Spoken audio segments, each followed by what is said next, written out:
गुरुर्ब्रह्मा गुरुर्विष्णुः गुरुर्देवो महेश्वरः गुरु साक्षात् परब्रह्म तस्मै श्री गुरवे नमः. तस्मै श्री गुरवे नमः. नमस्कार. आपण गेल्या वेळेस 11व्या अध्यायाच्या 25व्या श्लोकापर्यंत पोहोचलो होतो. आज आता आपण 26व्या श्लोकापासून पुढे आपली यात्रा सुरू करू. तेथे 26 आणि 27 प्रभुपाद आपल्याला एकत्र सांगतात आणि ते एकत्रच असावे कदाचित असं मला वाटतं. So let us get started with chapter 11. 26 आणि 27 तुम्हाला दिसतंय ना व्यवस्थित स्क्रीन? अमी च त्वा धृतराष्ट्रस्य पुत्रा सर्वैः सहैवावनिपालसङ्घैः भीष्मो द्रोणः सूतपुत्रस्तथासौ सहास्मदीयैरपि योधमुख्यैः वक्त्रा वक्त्राणि ते त्वरमाणा विशन्ति द्रष्ट्रा करालानि भयानकानि केचित् विलग्ना दशनान्तरेषु सन्दृश्यन्ते चूर्णितैरुत्तमांगै. किती कठीण आहे बघा संस्कृत, तरी प्रयत्न केला. ह्याचा अर्थ इंग्रजीत काय सांगतात प्रभुपाद? ते म्हणतात की all the sons of Dhritarashtra along with their allied kings and Bhishma, Drona, Karna, and our chief soldiers also are rushing into your fearful mouths, and some I see trapped with heads smashed between your teeth. भयानक जे वर्णन आहे त्याची कशी परिसीमा आहे पाय की कसे हे सगळे दातामध्ये त्याचे अडकलेत, सगळे त्याच्या तोंडामध्ये जायला बघतायत. म्हणजे काय की सगळे जे जीव आहेत, all of these appearances are going to disappear in the mouth of the Mahakal. जो काळ आहे तो ह्या सगळ्यांना ग्रासणार आहे, म्हणजे तो खाऊन टाकणार आहे. गीताईमध्ये काय बघतात म्हणतात का? आहा कसे हे धृतराष्ट्रपुत्र घेऊन या राजसमूह सारे, हे भीष्मधे द्रोण तसाही कर्ण, हे आमुचे वीर ही मुख्य मुख्य, जाती त्वरेने तुझ्या मुखात, भयाण जिभ्या सुरजात दाढा, दातात काही शिरली शिरेजी, त्यांचे जसे पीठची पाहतो मी.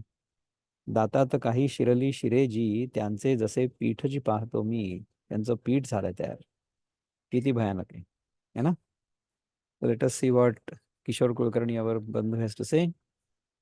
ते म्हणतायत की पुत्र धृतराष्ट्राचे राजे किती, भीष्म, द्रोण, कर्ण व सेनापती, तुझ्या भयानक मुखी प्रवेशती, विक्राळ दातात शिरे चूर्ण होती.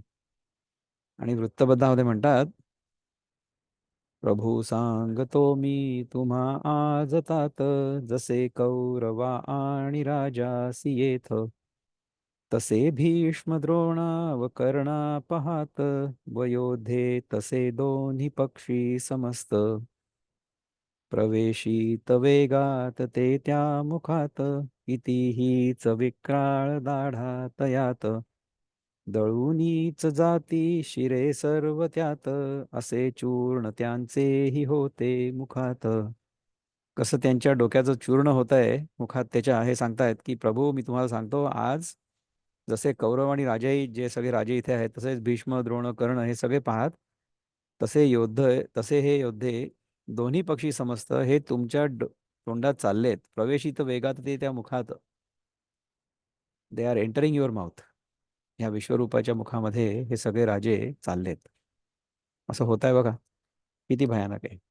जर आपण हे कायमस्वरूपी राहील अशी अपेक्षा केली तर, आपल्याला जर हे माहिती असलं की हे तर येताय जात आहे, येताय जात आहे, हे जर आपल्याला शिकलो असतं दुसऱ्या अध्यायात, तर आपल्याला 11व्या अध्यायामध्ये हे बघितल्यानंतर किंवा ऐकल्यानंतर भीती नसती वाटली, नाही? सो लेट अस सी की आता ज्ञानेश्वर महाराज काय म्हणतात.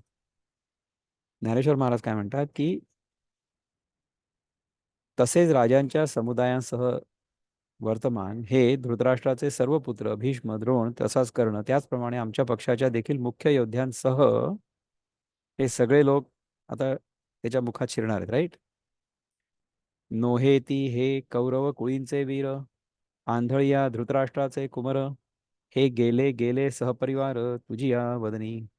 हे कौरवांच्या वंशातील वीर आंधळ्या धृतराष्ट्राचे पुत्र नव्हेत का? अरे अरे, हे तर आपल्या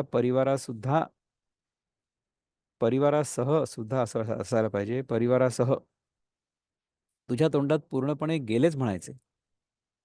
आणि जे जे याचे नि सावाये आले देशोदेशींचे राये तयांच्या सांगावया जावो न लाहे ऐसे सरकटित आहासी. आणि जे जे यांच्या मदती करता देशोदेशीचे राजे आले आहेत त्यांची वार्ताही सांगू जाता येणार नाही, कोणी होणार नाही. असा तू सर्वांचा सरसकट ग्रास करीत आहेस, सगळ्यांना तू खातोय. मदमुखाची या संघटा घेत आहासी घटघटा आरणी हनथाटा देतासी मिठी. मदोन्मत्त हत्तीचे समुदाय तू घटाघट गिळीत असून युद्धभूमीवरील सेना समुदाय तू गिळून टाकीत आहेस. म्हणजे तुझ्या तोंडात हे सगळे हत्ती, सगळी सेना, हे सगळे तू गटागट गिळून टाकतोयस. जंत्रावरीची मार पदातींचे मोगर मुखा आत भार हार पताती मा.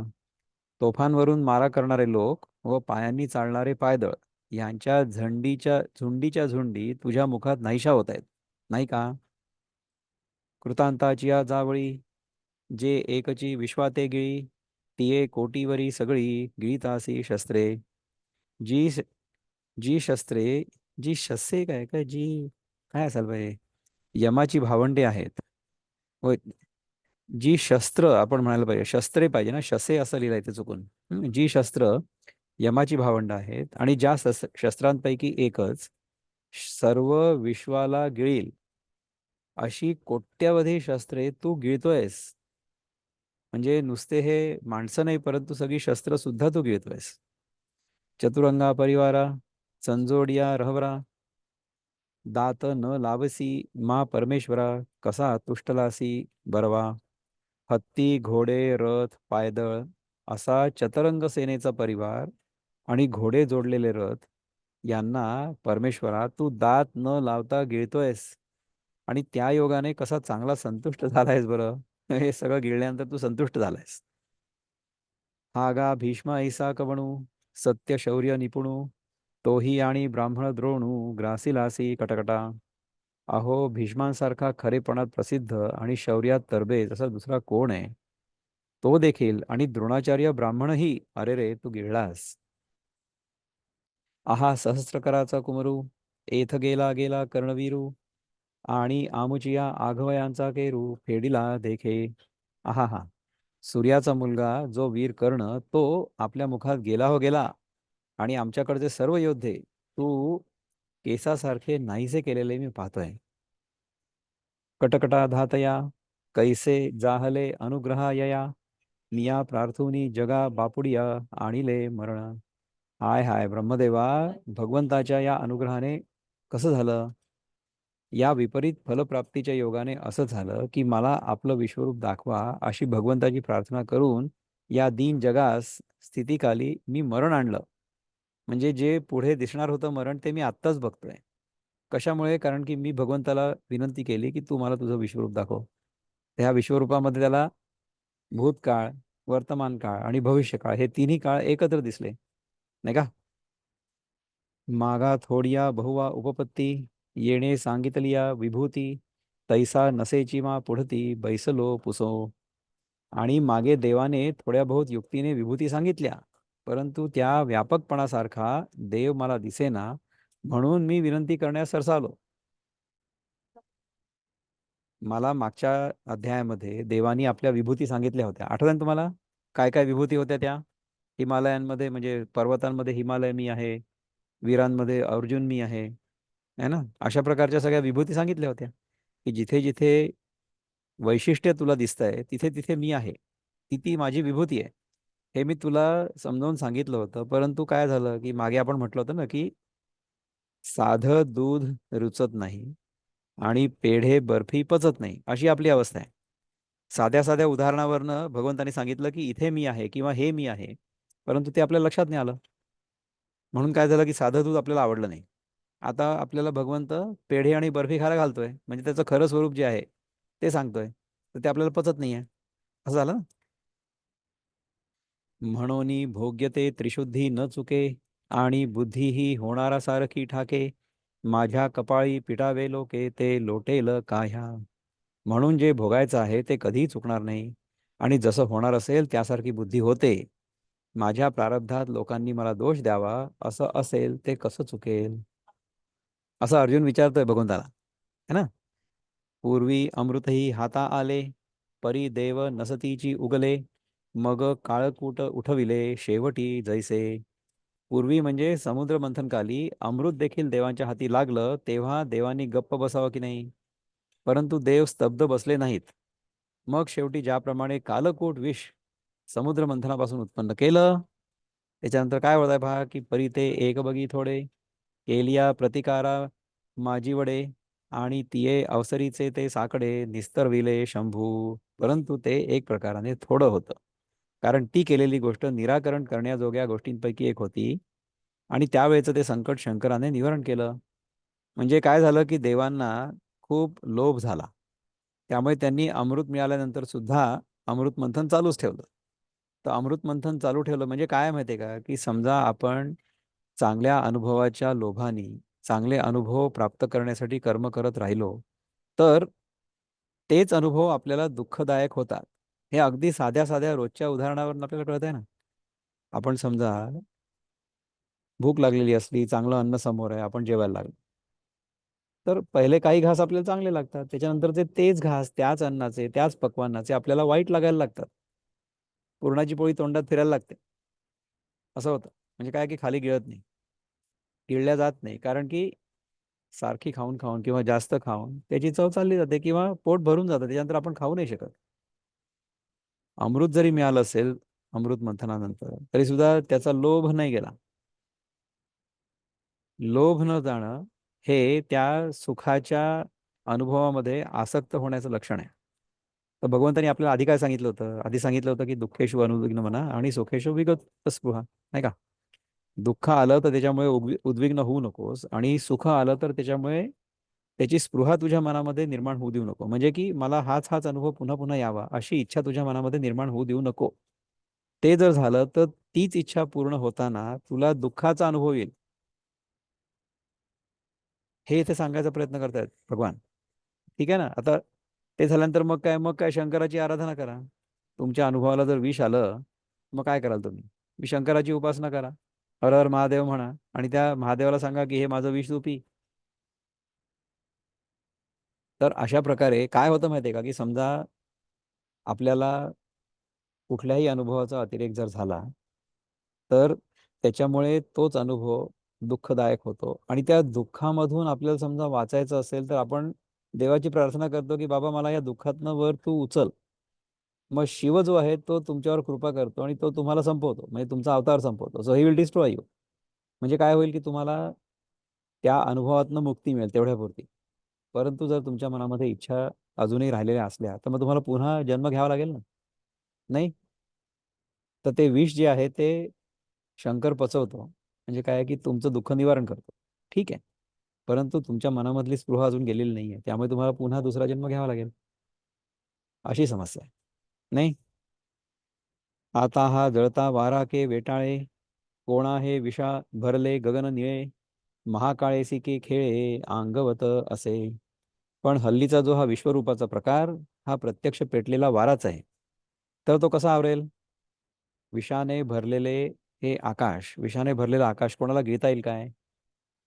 बघा, विश्वरूपाचा हा प्रकार प्रत्यक्ष पेटलेला वाराच आहे. समजा हा विश्वरूपाचा जो अवतार आपल्याला दिसतोय, किंवा जे आपल्याला विश्वरूप दिसतंय आपल्या समोर, ते जर पेटलेलं असलं, म्हणजे it is burning like fire, त्यांनी सगळं आकाश पेटल्यासारखं वाटतंय, तर त्याला आपल्याला गिळता येईल का? महाकाळाबरोबर खेळता येईल असं कोणाच्या अंगी सामर्थ्य आहे का? जीवाचं महाकाळासोबत खेळण्याचं किंवा त्याचा सामना करण्याचं सामर्थ्य आहे का? अजिबात नाही. हा जीव जो आहे तो काळाच्या आतमध्ये आहे, आणि महाकाळ जो आहे काळाच्या पुढे आहे. तर जर माझ्या मनामध्ये ही भ्रांती आहे की मी जीव आहे, तोपर्यंत महाकाळ जो आहे तो माझा ग्रास घेणारच आहे. असं होईलच. आपण जोपर्यंत स्वतःला वेगळा जीव किंवा वेगळा देह मानत असतो, तोपर्यंत आपल्याला मृत्यू अटळ आहे, नाही का. तर ह्याच्यातून सुटण्याचा मार्ग काय? ह्याच्यातून सुटण्याचा मार्ग हाच आहे की आपण हे समजावं की आपलं खरं स्वरूप काय आहे. मी जीव नाहीच आहे. मी देह तर नाहीच आहे, जीव पण नाही. वेगळा जीव जो मी स्वतःला मानतो आहे तो मी नाहीच आहे. ह्या भ्रमातून मुक्त होणं ही मुक्ती आहे. ज्या क्षणी हे आपल्याला लक्षात येईल की आपण जीव नाही आहोत, आपण शुद्ध चैतन्य आहोत, त्या क्षणी आपण या मायेच्या काळाच्या पुढे जाऊ आणि महाकाळाशी एकरूप होऊ. असं होईल नाही. ऐसा अर्जुन दुःखे तू शोचित असे जीवा आतू परी न देखे तो प्रस्तुतू अभिप्राय देवाचा. याप्रमाणे अर्जुन दुःखाने कष्टी होऊन मनामध्ये शोक करत होता, परंतु तो सांप्रत देवाचे मनोगत काय आहे हे ओळखत नव्हता. जे मी मारिता हे कौरव मरते, ऐसेनी वेटाळीला होता मोहे बहुते. तो फेडावया लागी अनंते हे दाखविले निज. कारण मी अर्जुन मारणारा आणि हे कौरव माझ्या हातून मरणारे अशा मोठ्या मोहाने तो घेरला होता. ही भुरळ दूर करण्याकरता श्रीकृष्णाने विश्वरूप रूपी आपलं खास स्वरूप त्याला दाखवलं. हे समजावून सांगण्यासाठी की हे सगळे जे जीव आहेत ना, हे काळाच्या तोंडामध्ये जाऊन नष्ट होणारच आहेत. त्यामुळे तू फक्त निमित्त मात्र आहेस. तुला स्वधर्मरूपी युद्ध करण्याची संधी मिळालेली आहे. स्वधर्मरूपी युद्ध करण्याचा तुझ्यावर प्रसंग आलेला आहे आणि तुझ्यावर ते कंपल्शन आहे, तुला ते करणं भाग आहे, त्यामुळे तू ते कर. तू यांना मारणारा नाहीये. स्वधर्मरूपी धर्म युद्ध करण्यामध्ये आपल्या हातून पाप घडत नाही. तू जर कर्ताभाव सोडून हे युद्ध केलं आणि ह्या लोकांना मारलं तर ह्या लोकांना मारण्याचं पाप तुला लागणार नाही. का? कारण की काळाच्या मुखामध्ये हे सगळेच्या सगळे जीव जे आहेत ते जाणारच आहेत. तू ह्यांना मार्गे नको मारू. तू ह्याचा निमित्त फक्त हो, तू ह्याचा करता नको हो. असं सांगण्याचा प्रयत्न करतो भगवंत अर्जुनाला. ठीक आहे. अरे कोणा ते अरे कोणी कोणा ते न मारे आहे. अरे कोणी कोणा ते न मारी येथ मीची हो सर्व संहारी. हे विश्वरूप व्याजे हरी प्रगटित असे प्रकटित असे हा. अर्जुना, वास्तविक कोणी कोणाला मारत नाही, यात मी स्वतः सर्वांचा नाश करतो. हे तत्व विश्वरूपाच्या निमित्ताने श्रीकृष्ण उघड करून दाखवित आहे. आपल्याला असं वाटतं की मी मारतोय आणि कौरव मरतायत असं अर्जुनला वाटतंय ना. तसं नाही होत आहे. जो महाकाळ आहे तो ह्या सगळ्यांना गिळून तृप्त होणार. ओके. परिवायाची व्याकुलता ते न चोजवेची पंडुसुता. मग आहा कंपू नव्हता वाढवित असे. परंतु ते अर्जुनाला न कळल्यामुळे तो व्यर्थ शोकाकुल होऊन नसलेली भीती उगीच वाढवतोय. तर असा हा 26वा श्लोक होता. आपण 27वा पण बघू एकत्र, नंतर मग बघू की तुम्हाला काही प्रश्न असतील तर. वक्त्राणि ते त्वरमाणा विशंती. नाही, हे तर 26वा श्लोक ऑलरेडी झाला आपला. नाही, 27वा पण आहे ना. द्रष्ट्रा करालानि भयानकानि केचिद्विलग्ना दशनान्तरेषु संदृश्यन्ते चूर्णितैरुत्तमांगैः. हे अगोदर भयानक व दाढांच्या योगाने अधिक भयानक अशा तुझ्या मुखामध्ये त्वरेने शिरत आहेत हे सगळे लोक. कोणी चूर्ण झालेल्या मस्तकांनी दातांमध्ये अडकलेले दिसतात. तेथ म्हणे पहा हो एके वेळे साहसिक वचेसी दोन्ही दळे वदनी गेली आभाळे गगनिका जैसी. त्या प्रसंगात तो अर्जुन म्हणाला, अहो हे पहा, ज्याप्रमाणे ढग आकाशामध्ये नाहीसे व्हावेत त्याप्रमाणे तलवार व चिलखतासह दोन्हीकडील सैन्य एकाच वेळेला तोंडात गेली आहेत. ज्याप्रमाणे ढग आकाशामध्ये नाहीसे होतात तसे हे सगळे जे सैन्य आहेत ना, हे तुझ्या तोंडामध्ये जाऊन नाहीसे झाले किंवा होत आहेत असं दिसतंय. का महाकल्पाची या शेवटी जे कृतांतू कोपला होय सृष्टी.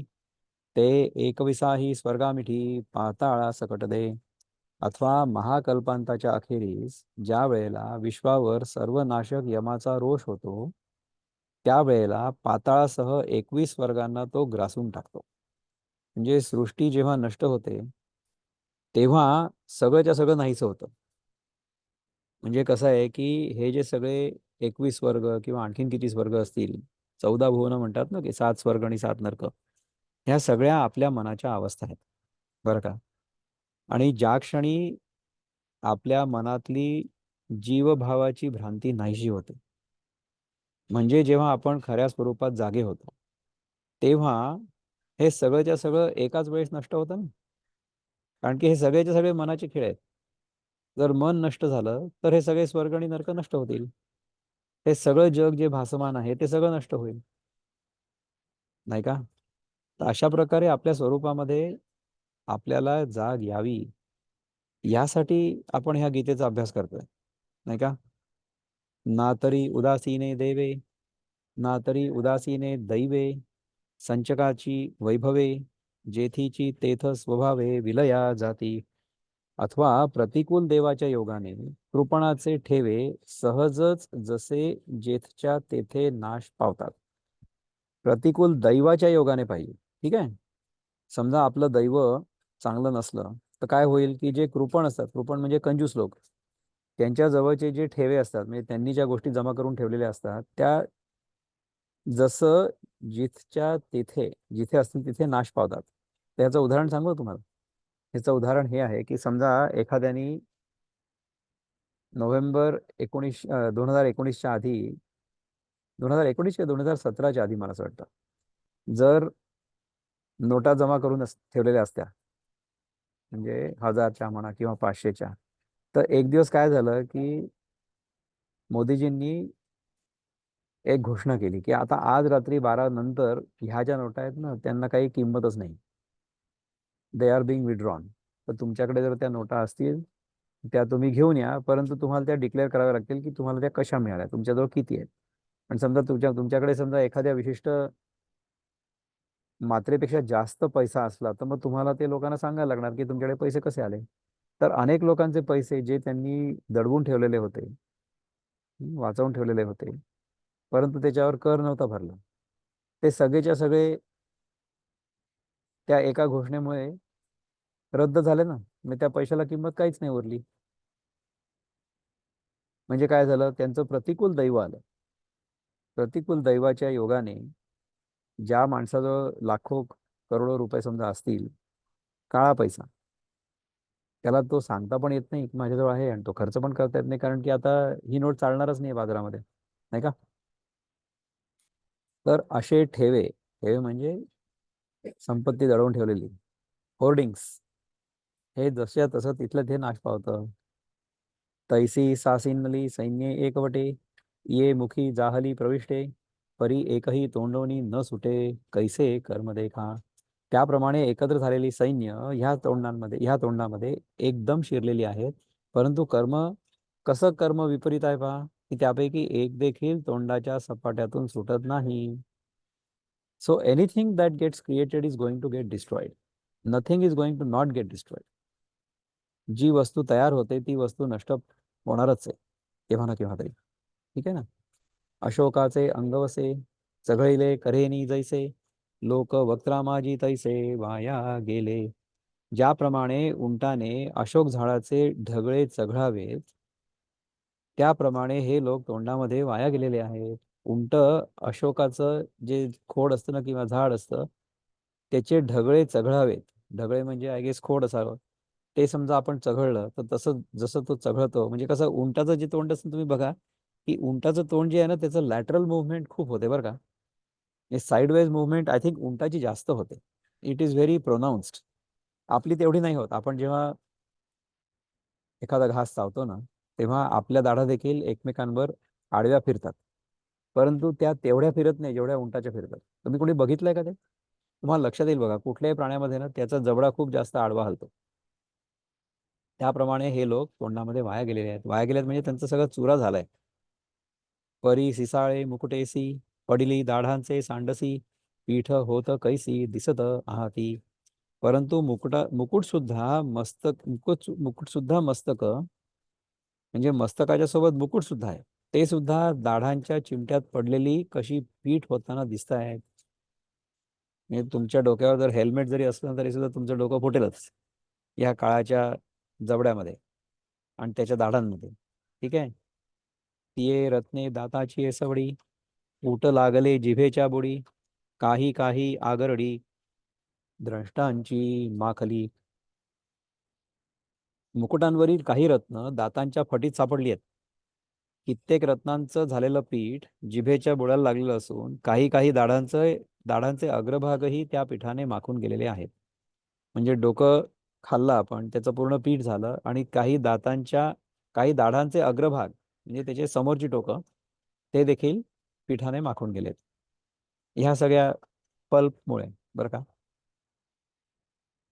हो का जे विश्वरूपे काळे, ग्रासली लोकांची शरीरे बळे, परी जीवित्व देहींची सिसाळे आवश्यकी राखिली.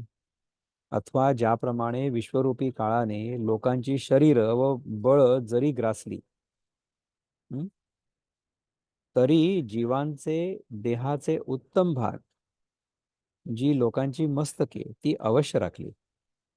ओके.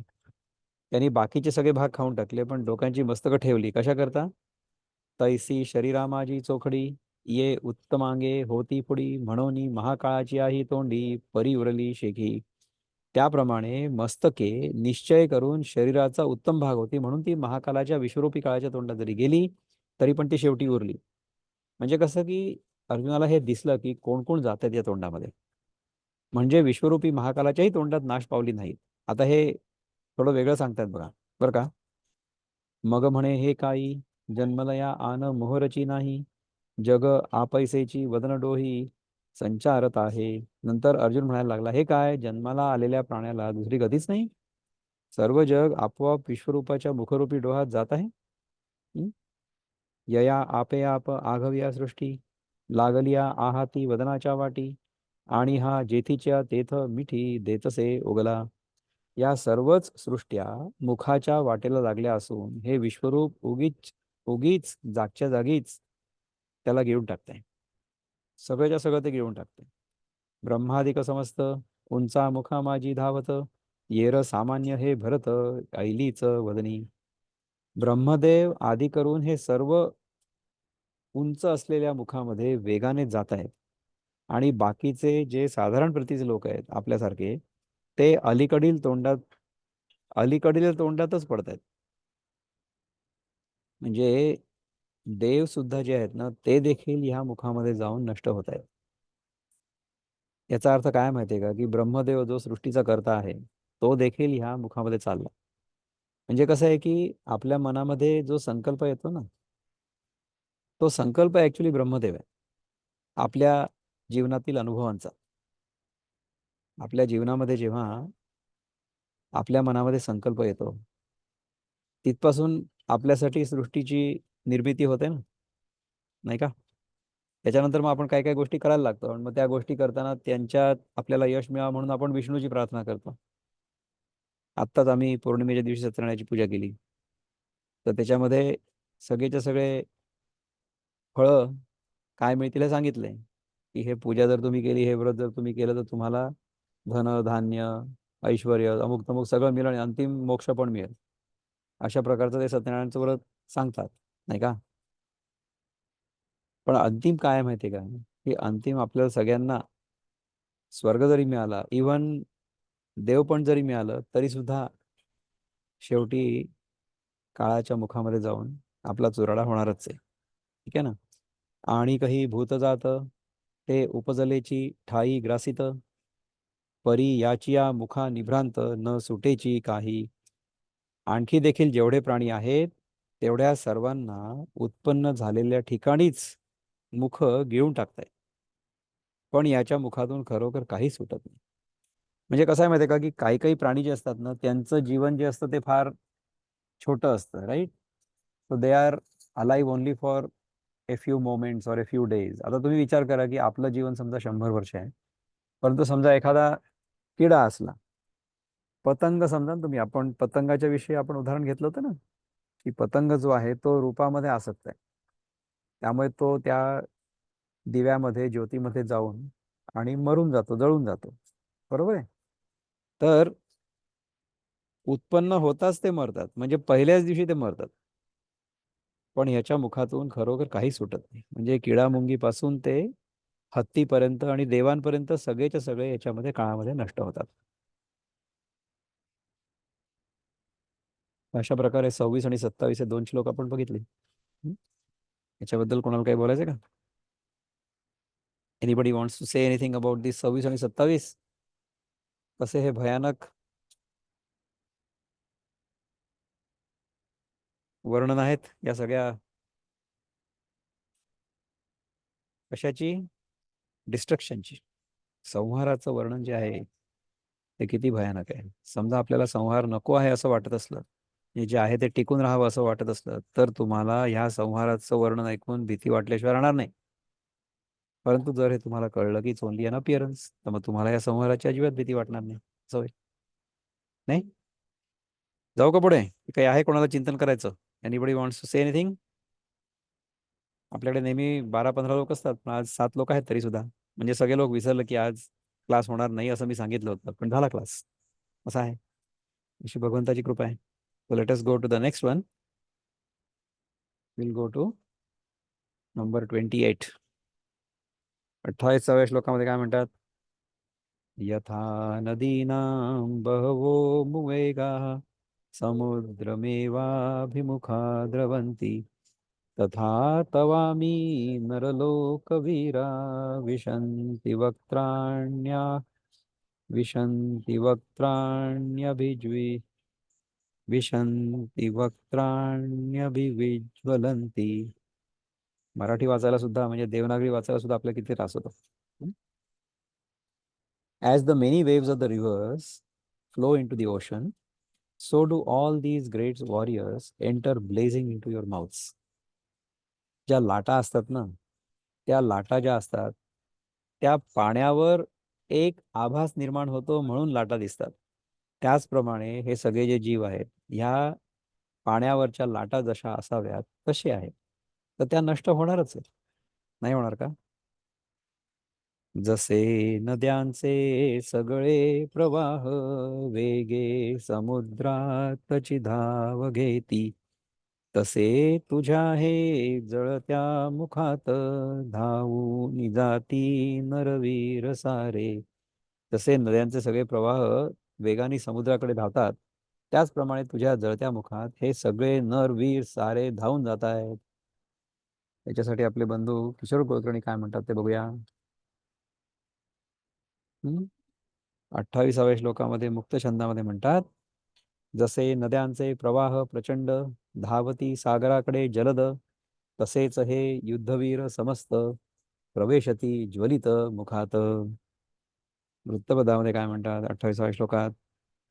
नद्यातील पाणी ही वेगात नद्यातील पाणीची वेगात वाही, पुढे जाऊनी ते मिळे सागरीही. तसे हेच योद्धे जगीचे समस्त मुखाग्नी तनाशा आपुल्याची येत. नद्यांमधलं पाणी जसं वेगात वाहतं ते पुढे जाऊन समुद्रात मिळतं, त्याचप्रमाणे हे योद्धे जे आहेत जगाचे समस्त योद्धे ते सगळे तुझ्या मुखाग्नी आपोआप येत आहेत. तुझ्या मुखामध्ये जो अग्नी आहे त्याच्यामध्ये ते आपोआप येत आहेत. Let us see what Dnyaneshwari has to say about this. ज्याप्रमाणे नद्यांचे अनेक जलप्रवाह समुद्राकडेच तोंड करून गमन करीत असतात, त्याचप्रमाणे सर्व बाजूंनी जळत असलेल्या तुझ्या मुखामध्ये हे नरांमधील वीर प्रवेश करतायत. जैसे महानदीचे ओघ वहिले ठाकिती समुद्राचे अंग, तैसे आघवाची कडुनी जग प्रवेशत मुखी. ज्याप्रमाणे मोठ्या नद्यांचे प्रवाह मोठ्या वेगाने समुद्राला येऊन मिळतात, त्याचप्रमाणे तितक्याच वेगात सर्व बाजूंनी हे जग त्याच्या मुखात शिरतंय. विश्वरूपाच्या आयुष्यपंथे प्राणीगणी करोनी अहोरात्रांची मोवणी, वेगे वक्त्रा मिळणी साधिजत आहाती. आयुष्याच्या मार्गाने रात्रंदिवसाच्या पायऱ्या करून सर्व प्रकारच्या प्राण्यांचे समुदाय त्वरेने मुखात प्रवेश करण्याचं साधित आहे. आयुष्याच्या मार्गाने रात्रंदिवसाच्या पायऱ्या करून, आपल्या आयुष्यात रात्र आणि दिवस अशा पायऱ्या आहेत ना, आपण एक एक करत पायरी म्हणजे पायरी चढत चढत जातो. कुठे जातो? या काळाच्या तोंडात.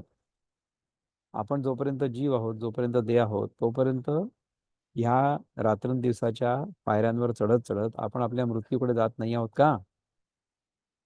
सर्व प्रकारच्या प्राण्यांचे समुदाय त्वरेने मुखात प्रवेश करण्याचे साधित आहेत. आता हे त्वरेने मुखात प्रवेश करण्याचे कसे साधित आहेत हे मी तुम्हाला थोडंसं जरा एक उदाहरणावरून सांगतो. ओके. तुम्हाला खूप गंमत वाटेल ऐकून की कसं वाटतं हे. असं असतं बघा की काळ कसं सापेक्ष असतं. तर समजा एखाद्या मुलाचा, छोट्या मुलाचा, बाळाचा पहिला वाढदिवस आपण केला, तर त्या पहिल्या वर्षभरामध्ये त्या बाळाला त्या पूर्ण वर्षाचा अनुभव आला. बरोबर आहे. त्याच्यानंतर दुसरा वाढदिवस केला, दुसऱ्या वर्षी. मग काय झालं की हा जो दुसऱ्या वर्षाचा अनुभव होता, तो अनुभव पहिल्या वर्षाच्या अनुभवा एवढाच होता ना, काळाच्या मापाने. पहिलं वर्ष आणि दुसरं वर्ष म्हणजे 1 वर्ष आणि 2 वर्ष, हे दुसरं वर्ष पहिल्या वर्षा इतकंच लांब होतं किंवा आहे. त्यामुळे दुसऱ्या वर्षाच्या अनुभवामध्ये आपल्याला पहिल्या वर्षामध्ये जो काही अनुभव आला असेल त्याचा 100% अनुभव पुन्हा आला, कम्पॅरेटिव्हली. बरोबर आहे. आता तुम्ही तिसऱ्या वर्षाचा अनुभव इमॅजिन करा. तिसऱ्या वर्षाचा जो अनुभव आहे ना, तो अनुभव त्याच्या आधी जगल्या गेलेल्या आयुष्याचा फक्त 50%च आहे. कळलं का गणित? पहिल्या वर्षाचा अनुभव हा आपण पहिल्या वर्षाच्या वाढदिवसाला अनुभवला. म्हणजे पहिल्या वर्षाच्या वाढदिवसापर्यंत आपण पहिल्या वर्षाचा जीवनाचा अनुभव अनुभवला. त्याच्यानंतर जे दुसरं वर्ष आपण जगलो, म्हणजे पहिल्या वाढदिवसापासून ते दुसऱ्या वाढदिवसापर्यंत, तो जो अनुभव होता, तो अनुभव त्याच्या आधीच्या जीवनाच्या अनुभवाच्या मानाने 100% होता. कळत आहे? तिसऱ्या वर्षाचा जो अनुभव होता आहे, तो त्याच्या आधी जगल्या गेलेल्या आयुष्याच्या अनुभवाच्या मानाने अर्धाच होता. कारण की पहिले 2 वर्ष आपलं आयुष्य झालं होतं ना. त्याच्यानंतर हे तिसऱ्या वर्षाचं आयुष्य जे आहे ते त्या 2 वर्षाच्या मानाने 50%च होतं.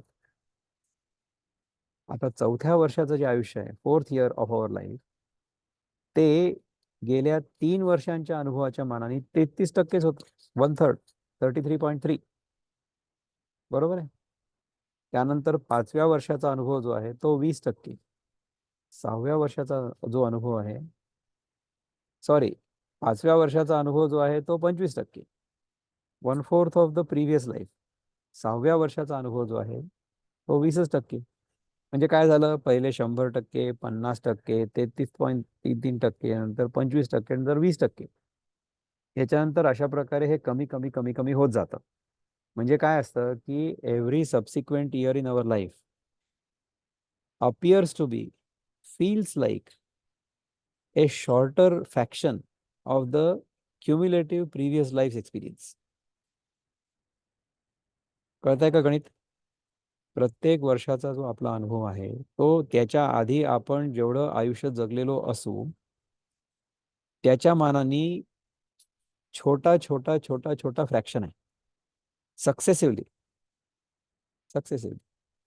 तर जेव्हा आपण 50व्यापासून ते 51व्या वर्षामध्ये जातो ना, तेव्हा जे 51वं वर्ष असतं ते त्याच्या आधीच्या पूर्ण आयुष्याच्या मानाने 2% असतं. कारण की आधी 50 वर्ष आपण जगलो, आता हे 51वं वर्ष जे आहे ते 51व्या वर्षाचे 365 दिवस डिवायडेड बाय 50 वर्षाचे मल्टिप्लाइड बाय 365 दिवस, म्हणजे काय होईल की 1/50. 1/50 इज इक्वल टू 2%. विचार करा. अशा प्रकारे every passing in our life, every passing year in our life seems to be going faster and faster. कळत आहे का? प्रत्येक वर्ष आपल्या जीवनातलं लवकर जात आहे असं वाटतं आपल्याला. म्हणजे विचार करा की 2022च्या मानाने 2023 किती लवकर गेलं. 2023 आलं आणि गेलं. 2024 मधले 2 महिने सुद्धा आता संपत आलेत.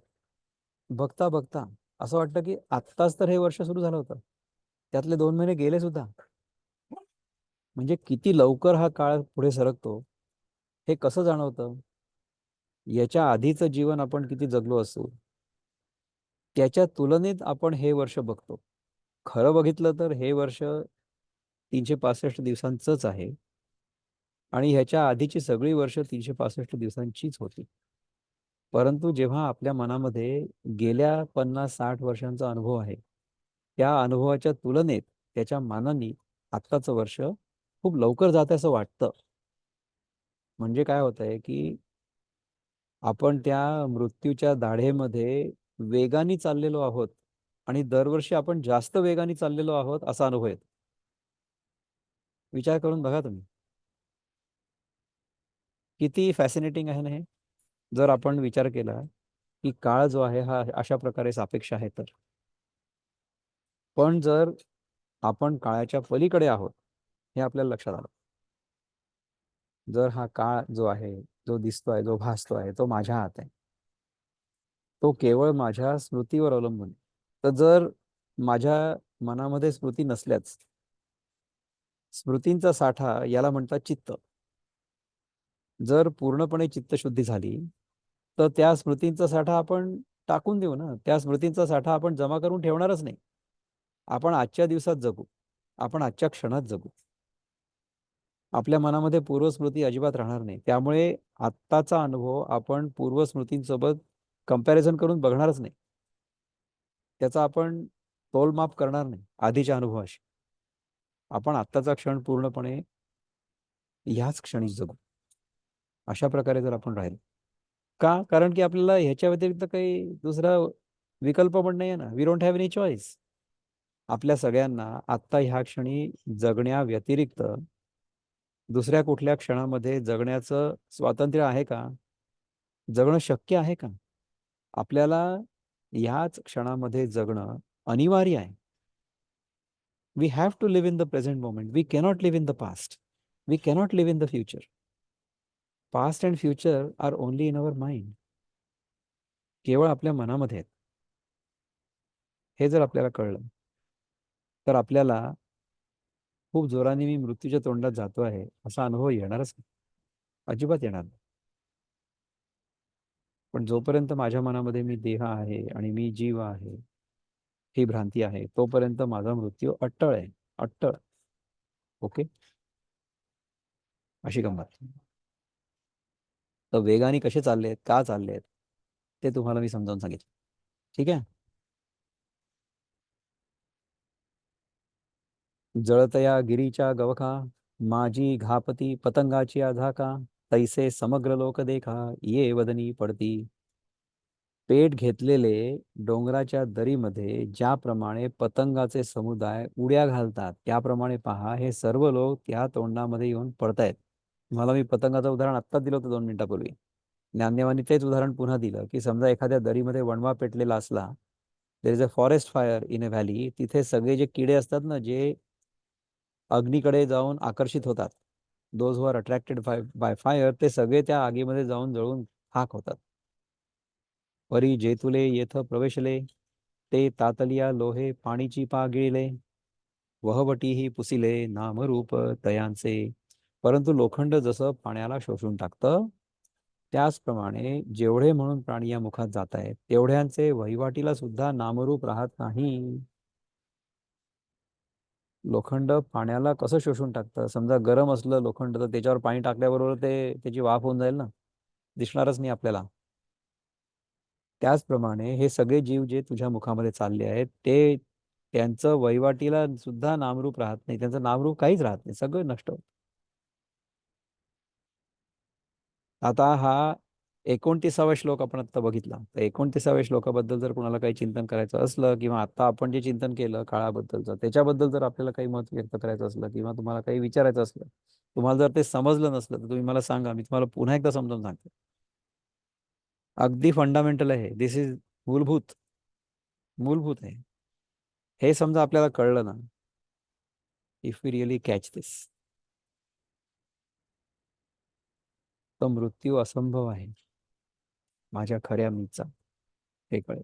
आणि मग मृत्यूची भीती चालली जाईल. शरीर नष्ट होणार आहे, देहांत होणार आहे, देहांत होणारच आहे, परंतु मी देह नाहीच आहे, तर देहांचा अंत होऊन जाऊ दे, काय फरक पडतो. ज्याप्रमाणे सगळ्याच्या सगळ्या गोष्टी ह्या जगामधल्या उत्पन्न होतात, काही काळ टिकतात आणि नंतर नष्ट होतात, त्याचप्रमाणे माझा देह देखील ह्या जगामध्ये जन्माला आला एक दिवस, या जगामध्ये काही काळ टिकेल आणि नंतर मग तो नष्ट होईल. तर त्याच्याबद्दल आसक्ती असण्याची काय गरज आहे? हे आत्ताच्या आत्ता जर मला कळलं, तर मला आत्ताच्या आत्ता मुक्ती संभव आहे. नाही, अशा प्रकारे आत्ताच्या आत्ता मुक्ती जर मिळाली तर किती चांगली गोष्ट. मरणानंतर मला मुक्ती मिळेल, मरायची वाट कशाला बघतो? No need. आत्ताच्या आता तुम्ही मुक्तच आहात. You are free. बघूया प्रभुपाद काय म्हणतात पुढच्या श्लोकामध्ये. यथा प्रदीप्तं ज्वलनं पतंगा विशन्ति नाशाय समुद्रवेगा तथैव नाशाय विशन्ति लोकास्तवापि वक्त्राणि समृद्धवेगा. I see all people rushing full speed into your mouths as moths dash to destruction in a blazing fire. ज्याप्रमाणे सगळे हे जे पतंग आहेत ते ज्याप्रमाणे आगीमध्ये जाऊन जळतात, तशा प्रकारे हे सगळे लोक तुझ्या तोंडामध्ये जात आहेत. गीताईमध्ये काय म्हणतात 29व्या भरून या वेग जसे पतंग घेती उड्या अग्निमुखी मराया तसेच हे लोक तुझ्या मुखात घेती उड्या वेग भरे मराया. आपण हा 29वा श्लोक हे आपण ऍक्च्युली इथे बघून झालेलं आहे आपलं, कळलं का? त्यामुळे आपण ज्ञानेश्वरी पुन्हा नाही बघू, पण आपले जे बंधू आहेत किशोर कुलकर्णी ते काय म्हणतात बघूया या श्लोकाबद्दल. जसे पतंग जाती अग्नीत अति जलद स्वनाशाप्रत तसे हे लोक सारे प्रवेशत नष्ट होण्या तुझ्या मुखात. वृत्तपदामध्ये काय म्हणतात. जसे येत ज्योतीवरीची पतंग तयांचा असावाची समृद्ध वेग तसे लोक हे तुमच्याची मुखात जणू भेटण्यासाठी नाशासी येत. त्याच्यानंतर आपण 30वा श्लोक बघूया. 30व्या श्लोकामध्ये प्रभुपाद काय म्हणतात. ते म्हणतात की लेलियसे ग्रसमान समंता लोकान समग्रान वदनैर्ज्वलाद्भि ज्वलद्भिः काय? तेजोभिरापूर्य जगतः समग्रं भासत भासस्तवोग्रा भासस्तवोग्राः प्रतपन्ति विष्णोः. किती कठीण आहे. अवनी आता कधी येणार आहे तिची वाट बघतोय. O Vishnu, I see you devouring all people from all sides with your flaming mouths, covering all the universe with your effulgence. You are manifest with terrible scorching rays. तू सगळ्या लोकांना तू गिळतोयस. तुझ्या फ्लेमिंग माउथ्स, तुझी जी मुख आहेत, विश्वरूपामध्ये अनेक मुख पण आहे आणि एक मुख पण आहे, असं तर काय हे सगळी कल्पनाच आहे. तर त्याच्यामध्ये ह्या सगळ्या अग्निरूपी मुखांमध्ये हे सगळंच्या सगळं जग, covering all the universe with your effulgence, you are manifest with terrible scorching rays. त्याच्यामुळे हे सगळंच्या सगळं तेज तुझे जे आहे ते सगळं विश्वामध्ये पसरलेलं आहे असं मला दिसतंय. गीताईमध्ये काय म्हणतात. समस्त लोकांस गिळून ओठ तू चाटितोसी जळत्या जिभांनी वेढून विश्वास समग्र तेजे भाजे प्रभो उग्र तुझी प्रभाही. तू समस्त लोकांना गिळून तुझे ओठ त्याच्यावर तू आपल्या जळत्या जिभांनी चाटतोय. वेढून विश्वास समग्र तेज आहे. हा सगळं हे सगळं विश्व जे आहे ना त्याला तू वेढून तुझं सगळं तेज जे आहे ते ह्या विश्वाला वेढून उरलेलं आहे. भाजे प्रभो उग्र तुझी प्रभा ही. तुझी ही उग्र प्रभा जी आहे ना, ह्याचं मी आता ह्याच्यामुळे मी भासतोय. तुझी ही उग्र प्रभा जी आहे त्यांनी मी भासतोय. ठीक आहे. ईश्वरजी काय म्हणतात या श्लोकाबद्दल. विष्णू मुखे तुझी प्रज्वलित सर्व लोकांसी भक्षता आहेत व असती जिभल्या चाटीत तेज तीव्र तापवी जगव जग समस्त. तुझी ही मुख जी प्रज्वलित झालेली आहे ही सगळ्या लोकांना खात आहेत आणि जिभल्या चाटतोय तो तेज तीव्र तापवी जग समस्त. तुझं हे जे तेज आहे त्याच्याने हे सगळं जग जे आहे तापलेलं आहे. वृत्तपदामध्ये काय म्हणतात की तुझी ही मुखे सर्व बाजू ज्वलंत तुझी मुखे सर्व बाजू ज्वलंत जिभाची तुझ्या चाटती ही तयात तया माझी लोका करी तूची फस्त, तुझ्या उग्र तेजे असे सर्व तप्त. तुझी मुख जी आहे सर्व बाजू त्याच्या ज्वलंत आहे. जिभाची तुझ्या चाटतीही तयात. तुझ्या जिभात त्याच्यात चाटतायत आपले ओठ. तया माझी लोका करी तुझी फस्त, सगळ्या लोकांना तू फस्त करताय. तुझ्या उग्र तेजाने सगळं के सगळं जे आहे ते तप्त झालेलं आहे. Let us see what Dnyaneshwar Maharaj has to say about this. 30व्या श्लोकामध्ये, लेलीह्यसे ग्रसमान हा समंताल लोकान समग्रान वदनै वदनैर्ज्वद ज्वद्भिः तेजोभिरापूर्य जगत समग्रम भासस्त्वयोग्राः प्रतपंती विष्णू. जळत असणाऱ्या सर्व मुखांनी सर्व लोकांना सर्व बाजूंनी गिळत असणारा तू अतितृप्तीमुळे जिभा चाटतोयस. हे विष्णू, आपल्या तेजाने सर्व जग व्यापून तुझी प्रखर तेज जगाला ताप देत आहेत. आणि ये तुलाही आरोगण करिता भुके नाही उणेपण, कैसे दीपन असाधारण उदयलय यया. आणि इतकंही खाणं खात असताना भूक काही कमी होत नाही. याच्या जठराग्नीला कितीतरी विशेष प्रखरता आलेली आहे. जैसा रोगिया ज्वराहुनी उठिला. इतकं खाणं खात असून सुद्धा भूक काही कमी होत नाही आहे. याच्या जठराग्नीला कितीतरी विशेष प्रखरता आलेली आहे. म्हणजे किती खाल्लं तरी त्याची भूक भागत नाही आहे, असं हे विश्वरूप आहे. त्याच्यामुळे त्याच्या जठराला विशेष प्रखरता आलेली आहे. म्हणजे जठराग्नी खूप तापलेला आहे, पेटलेला आहे. जैसा रोगिया ज्वराहुनी उठिला, का भणगा दुष्काळू पाहिला, तैसा जिव्हांचा लळलातूळ देखिला आवाळुवे चाटिता. जसा एखादा रोगी तापातून बरा व्हावा म्हणजे त्याला खा खा सुटते, अथवा जसे भिकारी मनुष्याला दुष्काळ संपून सुकाळ आला म्हणजे खा खा सुटते, त्याप्रमाणे ओष्ठप्रांत चाटताना जिभेची हळण्याची गडबड दिसते. आपल्याला समजा ताप आलेला असला तेव्हा आपण काही खात नाही. नंतर ताप बरा झाला की मग आपल्याला इतके दिवस खाल्लं नव्हतं त्यामुळे खा खा सुटते, असं होतं.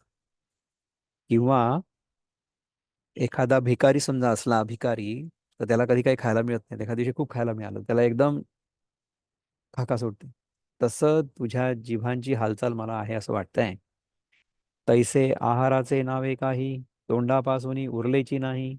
कैसी समसमित नवाई भुकेलेपणाची. तसंच खाण्याचा जेवढा म्हणून पदार्थ आहे त्यापैकी तुझ्या तोंडापासून कशाचाच बचाव झालेला नाही. खरमरीत भूक लागलेल्या स्त्रीची ही कशी अपूर्वता आहे. तुझ्या तोंडापासून काहीच वाचलेलं नाही, सगळ्याच्या सगळं तू खाल्लेलं आहे. खरमरीत भूक लागलेल्या स्थितीची ही कशी अपूर्वता आहे. आपल्याला जेव्हा खूप भूक लागलेली असते ना, तेव्हा आपण कसं खातो, तसं सुद्धा इथे. काय सागराचा घोटू भरावा, की पर्वताचा घासू करावा, ब्रह्म कटाहो घालावा आघवाची दाढे. हं? सर्व समुद्रच पिऊन टाकावा की काय, किंवा पर्वतच घट्ट करावा की काय, अथवा हे संपूर्ण विश्वच दाढेखाली घालावे की काय, असं याला वाटतंय ना. दिशा सगळ्याची गिळाविया, चांदणिया चाटुनी घ्याविया, ऐसे वर्तत आहे साविया लोलोप्य बा तुझे. सगळ्या दिशाच गिळून टाकाव्या अथवा चांदण्या चाटून पुसून घ्याव्यात, अशी ही देवा तुला साहजिकच हाव दिसते. जैसा भोगी कामू वाढे, का इंधने आगीसी हाकाक चढे, तैसी खात खातची तोंडे खा खाते ठेली. ज्याप्रमाणे विषयभोगाने भोगण्याची इच्छा वाढते, अथवा सर्पणाने अग्नीची खाखा होते, त्याप्रमाणे तुझी तोंड सारखी खात असतानाही पुन्हा पुन्हा खाखा करतच राहिलेली आहे. कसे दृष्टांत दिले बघा, की सर्पणाने अग्नीची खाखा होते. म्हणजे सर्पण जर आपण टाकलं तर त्याच्यामुळे अग्नी पेटतो, जास्त जास्त वाढतो. त्याच्यातून ते काही पण टाका तुम्ही, त्यामुळे ते अग्नीमध्ये सगळं नष्ट होतं. तसंच तुझी तोंड खात असतानाही पुन्हा पुन्हा खाखा करीतच राहिलेली आहेत. खाऊन खाऊन तुला समाधान झालेलं नाही असं दिसतं. कैसे एकची केवढे पसरले, त्रिभुवन जिव्हाग्री आहे टेकले, जैसे का कवीठ घातले वडवा नळी. पण एकच तोंड पण कसं केवढं पसरलं. ज्याप्रमाणे वडवानळामध्ये कवट घालावं, त्याप्रमाणे हे तिन्ही लोक तुझ्या जिभेच्या टोकालाच लागलेले दिसतात. वडवा नळ म्हणजे आय गेस फॉरेस्ट फायर. त्याच्यामध्ये कवट घालावं. कवट घातल्यानंतर काय होईल? काही दिसेल का? तशाप्रमाणे सगळ्यांची ही जी तोंड आहेत ती तुझ्या मुखामध्ये जाताना मला दिसत आहेत. ऐसी अपार वदने, आता येतुली कैची त्रिभुवने, का आहारू न मिळता माने, मिळता येणे माने, वाढविली सैंद. एक तोंडाची अशी वाट झाली, अशी आपल्या विश्वरूपात असंख्य तोंडे आहेत. आता इतक्या मुखांना इतकी त्रिभुवने कुठली? तेव्हा ज्याच्या तेजाचा ताप सहन करणं अशक्य आहे, अशा तू त्यांना खायला न मिळता इतकी कशाला वाढवलीस? असं अर्जुन विचारतोय की एवढी सगळी मुख तू का बरं वाढवलीस? अगाहा लोको बापुडा, जाहला वदनज्वाळा वरपडा, जैसी वणवेची या वेढा सापडती मृगे. अहो बिचारे जगत तुझ्या तोंडातून निघणाऱ्या ज्वाळांच्या भडक्यात सापडलंय, ज्याप्रमाणे वणव्याच्या वेढ्यात जनावर सापडावी, तसं हे सगळं जग तुझ्या तोंडामध्ये सापडलेलं आहे. आता तैसे या विश्वा जहाले, देव नव्हे हे कर्म आले, का जग चळचळा पांगिले, काळ जाळे. आता त्याप्रमाणे जगाला झालं आहे. हा तारणारा देव नाही, तर हे सर्वांचं अनिष्ट कर्मच विश्वरूपाने ओढवलेलं आहे. अथवा जगतरूपी जलचरांना विश्वरूप हे काळरूपी जाळच पसरलेलं आहे. आता पहा की आपल्या मनामधल्या इच्छा जर वाढत वाढत वाढत वाढत गेल्या, म्हणजे अर्जुनाच्या मनामधल्या इच्छा वाढत गेल्या, चांगल्या इच्छा पण वाढत गेल्या. चांगल्या इच्छेमुळेच त्याला असं वाटलं ना की आपण विश्वरूप बघावं. तर चांगल्या इच्छा जरी वाढल्या तरी सुद्धा तुम्हाला शेवटी विश्वरूप दिसतं, आणि मग त्याच्यामध्ये सगळं नष्ट होणार आहे हे दिसतं. चांगल्या इच्छा वाढवून देखील काही उपयोग नाही. हा धडा आपण इथून शिकू शकतो ना. आणि हे जे माझं अतिमोहाचं कर्म होतं, अनिष्ट कर्म, विश्वरूप मला दिसावं अशी मी इच्छा केली, हे माझं जे कर्म होतं ना, अनिष्ट कर्म, ते मला आता हे विश्वरूपाने ओढवलेलं. आता ये अंगप्रभेची वागुरे, कोणीकडूनी निघी जाईल चराचरे, ही वक्त्रे नोहे ती जोहारे, ओढवली जगा. आता या विश्वरूपाच्या शरीराचं तेज हे कोणी एक पारध्याचं जाळं आहे. त्यातून स्थावर जंगमाला कोणत्या बाजूने निसटून जाता येईल? मला वाटतं ही तोंड नाही, तर ही पेटलेली लाखेची घरच जगाला प्राप्त झालेली आहेत. म्हणजे विश्वरूपाची जी तोंड आहेत, ती म्हणजे लाखेची घरच जगाला प्राप्त झालेली. लाखेची घरं 1 मिनिटात जळून खाक होतात, है ना. आगी आपुलेनी दाहकपणे, कैसेनी पोळी ते नेणे, परी जया लागे तया प्राणे सुटिकाची नाही. आपल्या आगीने आपण दुसऱ्याला कसं पोळतो हे अग्नीला जरी कळत नसलं तरी ज्याला अग्नीची आग लागते त्याचे प्राण वाचत नाहीत, नाही का. अग्नीला हे कळणार नाही की हे किती गरम आहे. अग्नी स्वतःच गरम आहे, त्यामुळे अग्नीला कितीही अग्नी असला तरी सुद्धा ताप नाही होणार. परंतु अग्नीचा प्रभाव ज्याच्यावर होतोय, म्हणजे आपल्यावर अग्नीचा प्रभाव होईल ना, तेव्हा आपले प्राण वाचणार नाहीत. नातरी माझेनी तिखटपणे, कैसे निवटे हे शस्त्र काही जाणे, का आपुलिया मारा नेणे विष जैसे. किंवा आपल्या तीक्ष्णपणाने दुसऱ्याचा कसा घात होतो हे हत्यार काय जाणतं? तलवारीला हे थोडीच कळतं की ते कोणाची तरी मान उडवतोय म्हणून. किंवा ज्याप्रमाणे विषास आपण किती प्राणघात आहोत याची खबरही नसते. विषाला कुठे माहिती असतं की आपण किती प्राणघातक आहे ते. तैसी तुझ काही, आपुलिया उग्रपणाची सेची नाही, परी ऐलीकडीले मुखी खाई हो सरली जगाची. त्याप्रमाणे तुला आपल्या स्वतःच्या उग्रपणाची बिलकुल आठवणच नाही, पण इकडे अलीकडल्या तोंडात सर्व जगाचा नाश होऊन राहिलेला आहे. हं? अगा आत्मा तू एकू, सकळ विश्व व्यापकू, तरी का आम्हा अंतकू, तैसा ओढवलासी. देवा, तू सर्व जगाला व्यापून असणारा जर एकच आत्मा आहेस, तर मग आम्हाला प्राण घेणाऱ्या यमाप्रमाणे का झाला आहेस? तरी मिया सांडिली जीवित्वाची चाड, आणि तुवाही न घडावी भीड, मनी आहे ते उघड, बोलपा सुखे. मी तर आपल्या जगण्याची आशाच सोडली, आणि तूही काही भीडभाड धरू नकोस. तुझ्या मनात जे काही आहे ते खुशाल स्पष्टपणे सांगून टाक. किती वाढविसी या उग्ररूपा, अंगीचे भगवंतपण आठवी बापा, नाही तरी कृपा मजपुरती पाही. या उग्र रूपाला तू किती वाढतोयस देवा? स्वतःच्या अंगी असलेलं भगवंतपण म्हणजे पालन करण्याचं आठव. नाहीतर तसं करण्याचं आपल्या मनात नसेल तर माझ्यापुरती तरी कृपा कर. मला तुझं पुन्हा ते सौम्य रूप आहे ते दाखव. तर अशा प्रकारे 30वा श्लोक आपण इथे बघितला. ह्याच्याबद्दल जर कोणाला काही चिंतन करायचं असेल तर आपण बघू शकता, बोलू शकता, चिंतन करू शकता. दादा जर नमस्ते. येस स्मिताताई बोला. This is profound. Just प्रश्नच does नाही. It is has so very much profound. impact. Yes. Yeah. पण त्याच्यात त्यांनी तुम्ही आता वाचलं तर अनिष्ट कर्म का म्हणतो तो? तुम्ही म्हणालात की अर्जुनाच्या चांगल्या इच्छा पण होत्या. पण त्याच्यात आता आपण वाचलं तर ते अनिष्ट कर्म लिहिलंय. अनिष्ट कर्म ह्याच्यासाठी आहे. अनिष्ट कर्म का बरं आहे? कारण की आपल्या मनामध्ये इच्छा उत्पन्न झाली ना.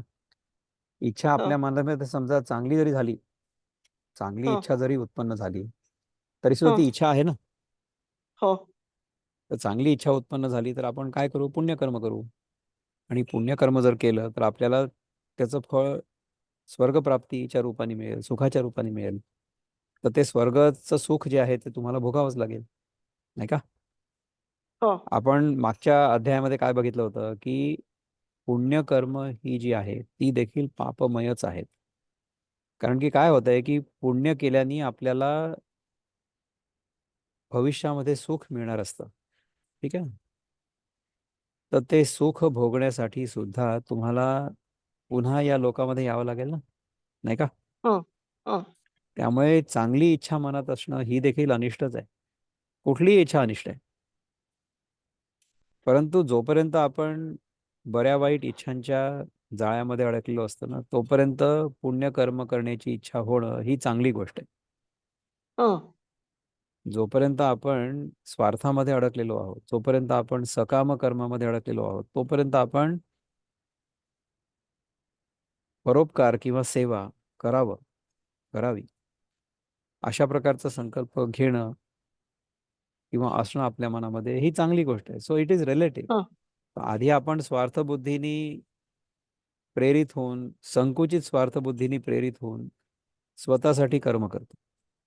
त्यानंतर आपल्याला जेव्हा हे लक्षात येतं की अशा प्रकारचं कर्म आपल्याला अडकवतंय जास्त, हे जेव्हा कळतं म्हणजे त्याच्यानंतर मग आपण दुसऱ्या प्रकारचं काहीतरी करायचा प्रयत्न करतो ना. पहिले आपण संकुचित स्वार्थबुद्धीने कर्म करतो आणि आपल्याला सुख प्राप्त होतं, म्हणजे भौतिक सुख प्राप्त होतं.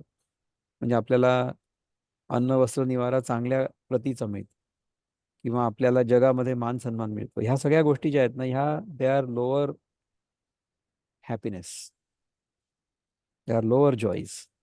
परंतु ह्यांना काळाचं बंधन, ह्यांना कर्माच्या कायद्याचं बंधन आहे. आपल्याला या जन्मामध्ये समजा आपली सगळी पुण्यकर्म संपली तर त्याच्यानंतर आपल्याला आधी जे काही पापकर्म केलेले असतील त्यांचा वाईट भोग भोगावा लागेल ना, असं होईल नाही. किंवा पुण्यकर्म जरी संपलं तरी सुद्धा त्याच्यानंतर पुण्यकर्माच्या प्रभावामुळे जे सुखाचा अनुभव येत होता तो तर बंद होईल ना. म्हणजे आता उदाहरण तुम्हाला सांगतो की समजा आपल्याकडे पुष्कळ पैसा आपण जमा केला, म्हणजे आपण चांगल्या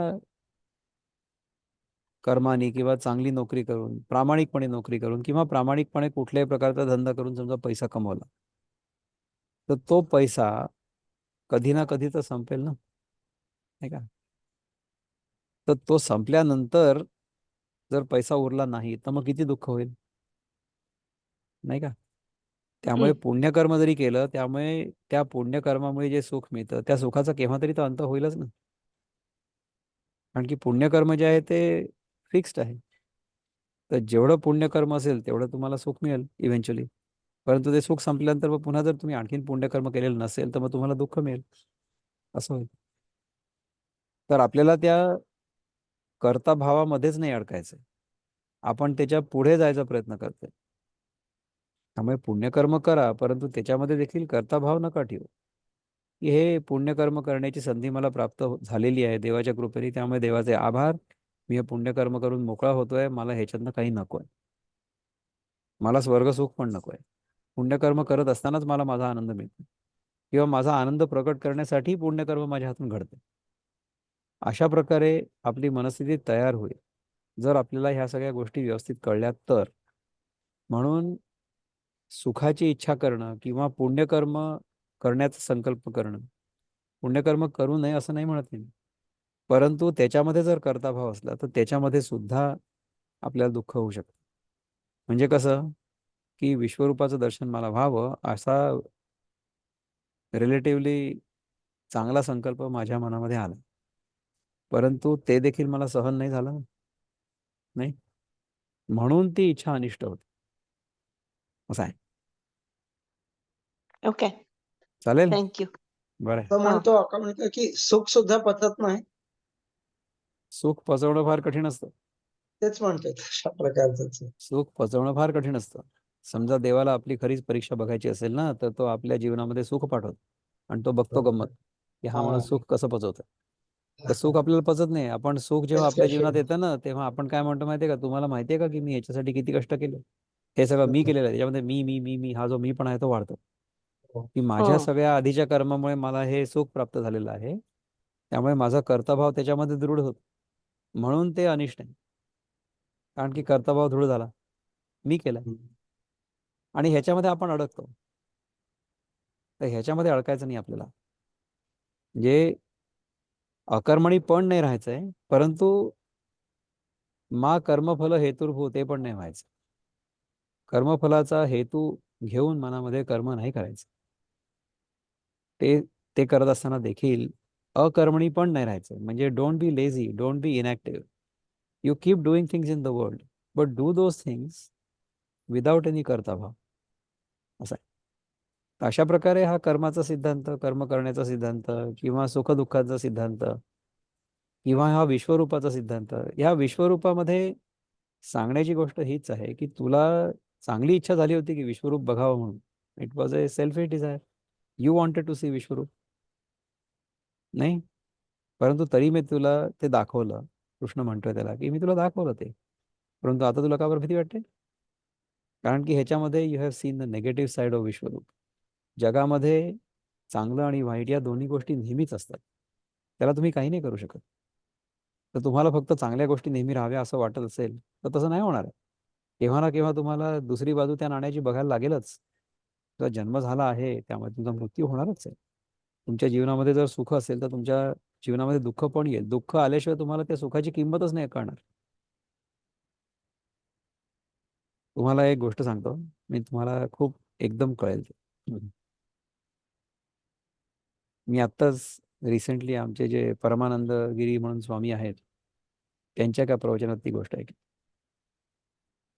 की एक कुठले तरी गुरुजी होते. देयर वॉज सम बाबाजी. ते पैशाला हात लावायचे नाही. पैशाला हात लावतात. ठीक आहे. त्यांना समजा कोणी काही दिलं, तर ते पैसा भिरकावून द्यायचे. लाथेनी ढकलून द्यायचे. अशी त्यांची ख्याती होती. ख्याती नाही म्हणजे असंच ते करायचे. ना पैसा नको होता. नाही. तर एकदा काय झालं, की एक शेठजी त्यांच्या कथेला आले. तर त्या शेठजींच्या मनामध्ये असं आलं, की हे महाराज तर तसेही पैसे घेतच नाही, पैशाला हात लावत नाही. तर आता मी एक काम करतो, की मी ह्यांच्यासमोर 10 लाख रुपये ठेवतो. 10 लाख. आणि म्हणजे काय होईल, की लोकांना तर हे असं दिसेल, की शेठजी किती दानशूर आहेत. त्यांनी 10 लाख रुपये दिले महाराजांना. 1 मिलियन रुपीज. आणि महाराज तर लाथेने फेकून देणार त्याला. त्यामुळे मी काय मी परत घेऊन जाईन. असा त्याच्या डोक्यामध्ये संकल्प येतो बरं का. तर महाराज त्याच्यापेक्षा जास्त पोचलेले असतात. त्यांना कळतं हा संकल्प. तर जेव्हा हा 10 लाख रुपये ठेवतो ना त्यांच्यासमोर, तेव्हा ते 10 लाख रुपये घेऊन येतात महाराज आणि ते घेऊन पळून जातात. तसं करून पूर्ण गावामध्ये फिरून महाराज फिट असतात एकदम. तुडतुडीत असतात. ते जोरजोराने गावामध्ये फिरतात किंवा पळतात आणि शेठजी जे असतात ते थुलथुलीत असतात. तर ते धापा टाकत त्यांच्या मागे कसे तरी करत शेवटी महाराज पुन्हा तिथेच येऊन बसतात त्यांच्या गादीवर. मग हा जो शेठजी आहे ज्यांनी 10 लाख रुपये दिलेले असतात, तो ह्यांच्या मागे मागे येऊन पळत येतो, की माझे 10 लाख रुपये घेऊन महाराज पळून गेले म्हणून. तो जेव्हा परत येतो आश्रमामध्ये किंवा त्या मंडपामध्ये जिथे यांचं भाषण सुरू असतं, तो आल्यानंतर त्याला हा 10 लाख रुपये देऊन टाकतात परत. तर त्याला इतकं हायसं वाटतं, इतकं हायसं वाटतं. मग ते महाराज त्याला विचारतात, मला तू सांग की तुझ्याकडे मी हे 10 लाख रुपये घेण्यापूर्वी सुद्धा 10 लाख रुपये होते ना? तेव्हा तू जेवढा सुखी होता त्याच्यापेक्षा जास्त सुखी आता झालेला आहे असं दिसतंय मला. म्हणजे काय झालं, की जेव्हा मला अभावाचा अनुभव आला, त्याच्यानंतर मला सुखाचा अनुभव जास्त चांगला वाटला. म्हणजे जेव्हा आपल्या जीवनामध्ये दुःख येतं ना, त्याच्यानंतर आपल्याला त्या सुखाची किंमत कळते. पण जेव्हा आपल्या जीवनामध्ये नुसतं सुख-सुख असतं ना, तेव्हा आपल्याला त्या सुखाची किंमत नाही कळत. आणि आपण लोकांना सांगतो, "मैंने यूँ किया, मैंने त्यों किया." आपण खूप गोष्टी सांगतो लोकांना. So we become very arrogant when we are in a happy situation. आपल्या जीवनामध्ये जेव्हा सुख असतं, तेव्हा आपण फार ॲरोगंट होतो, गर्विष्ठ होतो. नाही, पण जेव्हा असाही भाव आहे ना, की या ह्याच्यामध्ये, की माझ्याकडे अगोदरच सुख होतं, मी उगीचच दुसरीकडे बघत होतो. बरोबर आहे ना, तर ते जर आपल्याला कळलं, तर मग आपण नेहमीच समाधानात राहू ना. हां. म्हणजे दुःख में सुमिरन सब करे, सुख में करे न कोय. सुख में जो सुमिरन करे, तो दुःख काहे को होय. हं.